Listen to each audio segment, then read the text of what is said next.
Good morning everyone, কেমন আছেন সবাই? আমি দীপান্বিতা।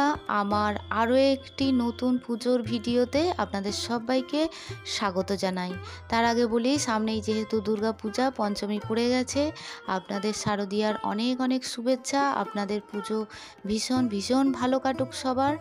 এবং কেমন পুজো কাটলো আমাকে অবশ্যই, আমার যদি ভিডিও দেখে থাকেন তো অবশ্যই জানাবেন পুজো ভালো কেটেছে এবং কোথায় কোথায় ঘুরেছেন সেটাও আমাকে জানাবেন।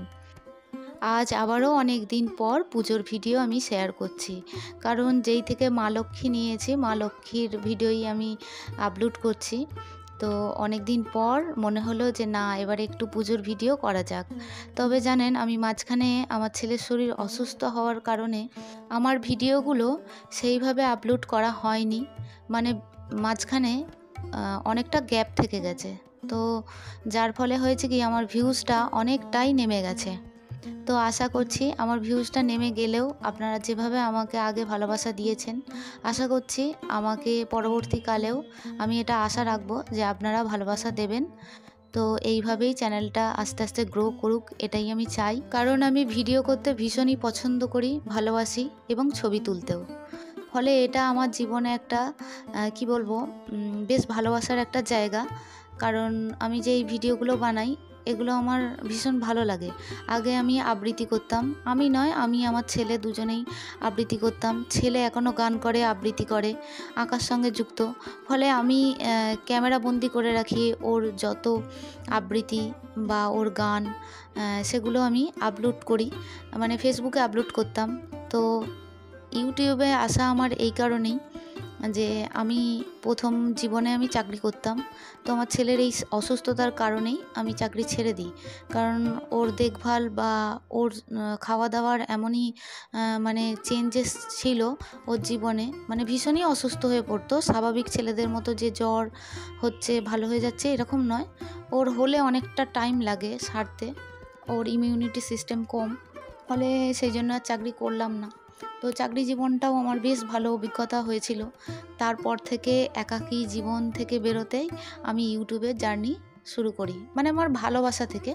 এমনটা নয় যে প্রথমেই রোজগার করব, এটা ভালোবাসার একটা জায়গা থেকেই আমি ইউটিউবের আমার আশা। তো যাই হোক, এই কারণেই বললাম যে ভিউজটা কমে গেছে। তো আশা করছি আপনারা আবারও আমার ভিডিও পছন্দ করবেন এবং দেখবেন। আপনারা এমনিতেই আমার ভিডিও পছন্দ করেন, বিশেষ করে পুজোর ভিডিও আপনারা ভীষণ পছন্দ করেন। তো তাই আমি পুজোর ভিডিওটাই আমার মনে হয় যে পুজোর ভিডিওটা করাই আমার উচিত। আমি ব্লগ ভিডিও করতে চাই না। আর আবৃত্তির ভিডিও আগে আগে আপলোড করেছি, কিন্তু এখন আর আবৃত্তি সেইভাবে আমি আর করি না বলে আপলোড করি না। যেটা আমি করব সেটাই আপনাদেরকে আপলোড করব, আর যাতে আপনাদের পছন্দ হয়। তো যাই হোক, রোজকার মতো যেমন আমি ছাদ বাগানে যাই, আমার ছাদ বাগানে এখন ফুল ভীষণ কমে গেছে। মানে আগে যেভাবে ফুল টুল হতো, তো এখন যেহেতু শীতের সময়টা আসছে না, ফলে আগের থেকে ফুল অনেক কমে গেছে। তো যাই হোক, ফুল দিয়ে, মানে নীলকণ্ঠ ফুল হয়েছিল অনেকগুলো, তো দুটো মালা গেঁথে নিলাম আমার ভোলেনাথের জন্য, মানে শিব ঠাকুরের জন্য দুটো আমি মালা গেঁথে নিলাম। আর বাদবাকি ফুলগুলো তো আপনাদের দেখালাম। আর ওই যে পেঁপেটা প্রসাদ হিসেবে দিলাম, ওই পেঁপেটা হচ্ছে আমার বাপির গাছ থেকে পেড়ে আনা। তো আপনারা সকলেই জানেন, আমি ব্লগে বলেছি, ভিডিওতে, যে আমার বাপের বাড়ি শ্বশুর বাড়ি ওই 5 মিনিট মানে দূরত্ব। তো ফলে বাপির গাছে অনেক পেঁপে হয়েছিল এবং কাঁটালি কলাও হয়েছিল। তো বাপি আমাকে পাঠিয়েছিল, তাই যখনই কোনো ফল বাড়িতে আনি আর বা কেউ দেয়, তখনই আমি প্রথমেই আমি ঠাকুরের জন্য একটা ফল রেখে দিই যে আমি ঠাকুরকে দেব। তো তাই আগে প্রথমে আমি প্রসাদ হিসেবে আমি আমার ঈশ্বরকে দিলাম। তারপরে আমাদের বাড়ির জন্য তো বাপি পাঠিয়েছে। তো এতটাই পেঁপেটা লাল আর এত সুন্দর পেঁপে, তো এইরকম সচরাচর দেখি না। মানে লাল, মানে বেশ লালটা অন্য টাইপের লাল। তো বেশ ভালো পেঁপেটা। তো প্রসাদ হিসেবে দিলাম। এরপরে আমি পুজোতে বসলাম। তো আপনারা দেখতে পাচ্ছেন হনুমানজির ফটোটা ওখানে ছিল না, আমি নতুন কিনে লাগিয়েছি। কারণ হনুমানজির আগে না ফটো ছিল আমার হচ্ছে ঘরের, মানে আমি যে মেন গেট থেকে বেরোই সেই উপরটাতেই আমি রেখেছিলাম। তো সেই ছবিটা নষ্ট হয়ে যেতে তারপরে আমি এইটা কিনে এনেছি। এবার যেহেতু দক্ষিণমুখো রাখলে ভালো, তো তাই আপাতত আমার হনুমানজি ওইখানেই জায়গা করে নিয়েছে। আর এই ভিডিওটা আপনাদের শেয়ার করা হয়নি যে কবে কিনলাম বা ওইখানে কবে রাখলাম। তো যাই হোক, হনুমানজির ছবি যে কোনো বাড়িতে রাখা অত্যন্ত ভালো এবং খুব অল্প সময়ে হনুমানজিকে সন্তুষ্ট করা যায় ডাকলে। তো আমি হনুমানজিকে খুব ডাকি এবং আমার ছেলে হনুমান চল্লিশা তো পরেই আমি আগেই আপনাদের জানিয়েছি, ও খুব অন্তর থেকে হনুমানজিকে ডাকে। তো চলুন, এবারে আমি পুজোয় বসেছি, আপনারাও পুজোটা দেখতে থাকুন। আর আমি কিছু কমেন্ট পড়ব। আমার মিষ্টি মিষ্টি বোন এবং আমার অনেক দিদিভাইরা আমাকে কমেন্ট করেছে, তো ওনাদের কমেন্টগুলো আমি পড়ব।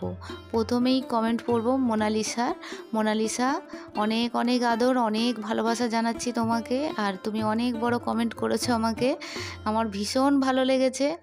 অন্তর থেকে তোমাকে কি বলবো, অনেক ভালোবাসা জানাচ্ছি। তো আমি মোনালিসাকে বলেছিলাম রাগ করবে না, কারণ আমি ওর অনেকগুলো কমেন্ট জমা পড়েছিল, পড়তে পারিনি।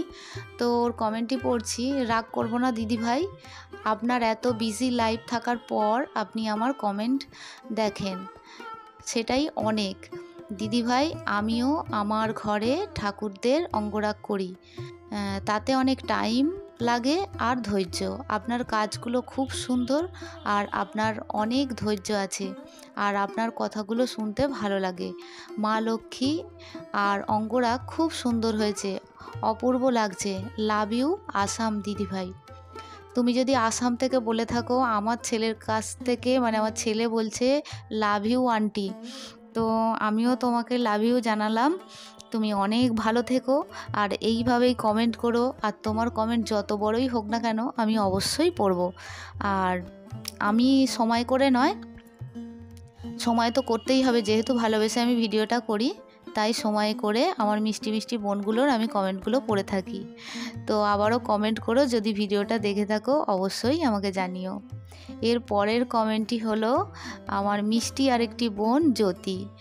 তো আমাকে জানিয়েছে খুব সুন্দর হয়েছে দিদিভাই অঙ্গরাগ, মাকে খুব মিষ্টি লাগছে গো। অপেক্ষায় রইলাম দিদিভাই তোমার পুজোর ভিডিওর। হ্যাঁ দিদিভাই, একদিন ঠিক তোমার চ্যানেল অনেক বড় হবে। তুমি শুধু এইভাবেই ভিডিও বানিয়ে যাও, বন্ধ করবে না, তাহলে ভিউজ অনেক নেমে যাবে। হ্যাঁ গো, তুমি ঠিক বলেছো, ভিউজ তো কমে যাচ্ছেই।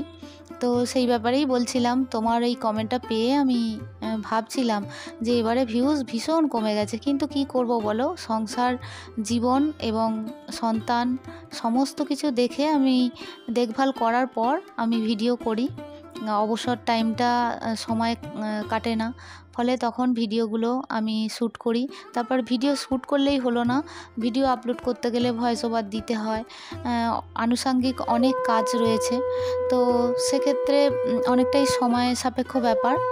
তো যাই হোক, জ্যোতি তোমাকে অনেক ভালোবাসা, অনেক আদর, অন্তর থেকে তুমি আমাকে এই কমেন্টটি করেছো, আমি খুব ফিল করতে পারছি। তো এর পরের কমেন্টটি হচ্ছে মৌমিতা লিখেছে, আমার এটি একটা মিষ্টি একটি বোন, সত্যি খুব সুন্দর হয়েছে। তো থ্যাংক ইউ বোন, এইভাবেই পাশে থেকো। তো কমেন্টগুলো পড়লাম এবং কমেন্টের রিপ্লাই আশা করছি এরপরের ভিডিওতে দেবে। তো ভিডিওটি আর বেশি বড় করব না, এখানেই শেষ করছি ভিডিওটি। দেখা হচ্ছে আপনাদের সঙ্গে পরবর্তী ভিডিওতে। ততক্ষণের জন্য আপনারা সবাই ভালো থাকবেন, সুস্থ থাকবেন এবং আনন্দে থাকবেন এবং পুজো ভালো কাটাবেন। আমি হয়তো ভিডিও আর আপলোড করতে পারবো না, মানে আপলোড করব, মিউজিক দিয়ে আপলোড করব, কারণ এখানে এত মাইক বাজছে, তো সেইভাবে আমি তো ভয়েস ওভার দিতে পারবো না। তাই ভিডিও হয়তো আপলোড করব, কিন্তু মিউজিক দেব, ভয়েস ওভার দেবো না বলে যে আপনারা ভিডিওটা দেখবেন না তা কিন্তু করবেন না। তো আজকের মতো আসি, দেখা হচ্ছে আপনাদের সঙ্গে পরবর্তী ভিডিও।